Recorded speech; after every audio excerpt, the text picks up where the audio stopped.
Jack Williams set to appear in a federal court in Montgomery.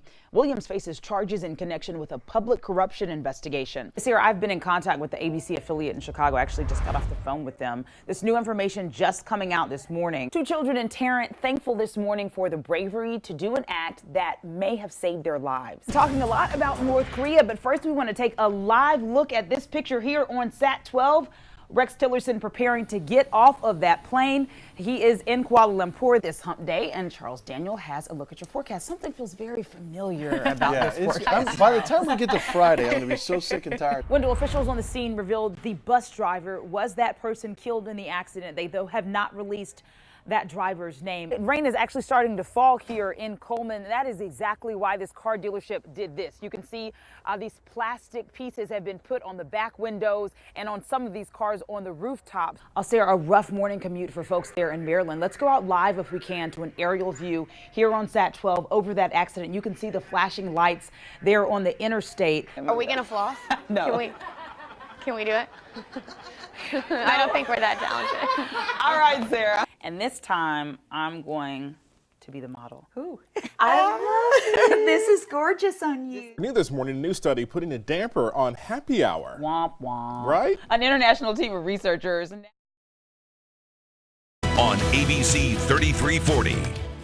Good morning, Alabama. Thanks for joining us on this Wednesday. It has been a busy morning here for us. It really is, especially for that accident on 280, which we're happening tonight. Republican gubernatorial candidates will go head to head in a debate. ABC 3340 partnering with Reckon by AL.com. Representative Jack Williams set to appear in a federal court in Montgomery. Williams faces charges in connection with a public corruption investigation. ABC's Stoney Sharp is here to break down those charges. Stoney?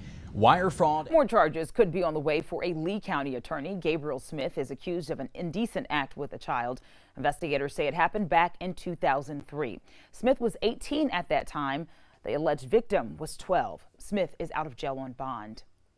We're working to learn when the owner of an Oxford motel will appear in court this morning.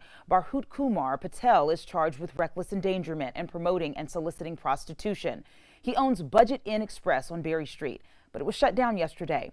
Oxford's fire chief says there were several fire and building code violations, including no smoke detectors. Tenants were forced to move out. I need somewhere to stay at. President Trump made the proclamation last night.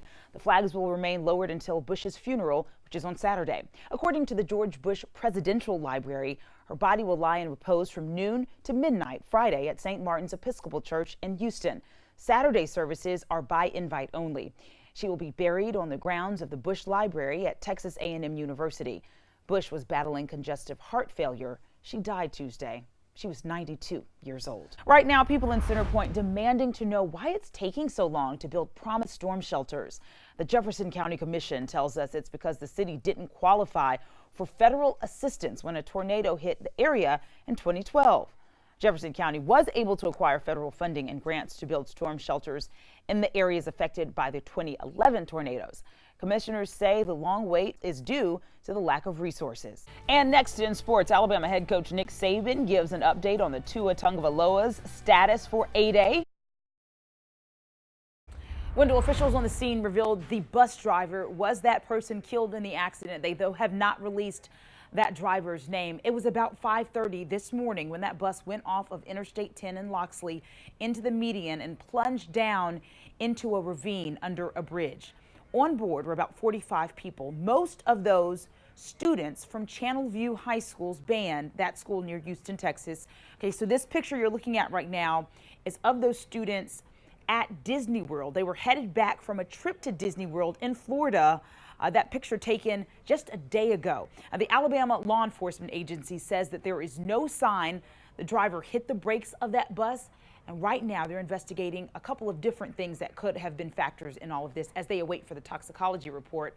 Those things include if sleep or a medical condition played a factor in that crash. And if we can, I want to see if we can pull up a live picture from the scene. As Wendell mentioned, we do know that authorities are still there on the scene, and there you see it, that bus down in that ravine. And as we mentioned, the interstate still shut down at this hour. It has now been shut down for several hours. Officials expect it to open or reopen at noon, although they say that they cannot guarantee that right now.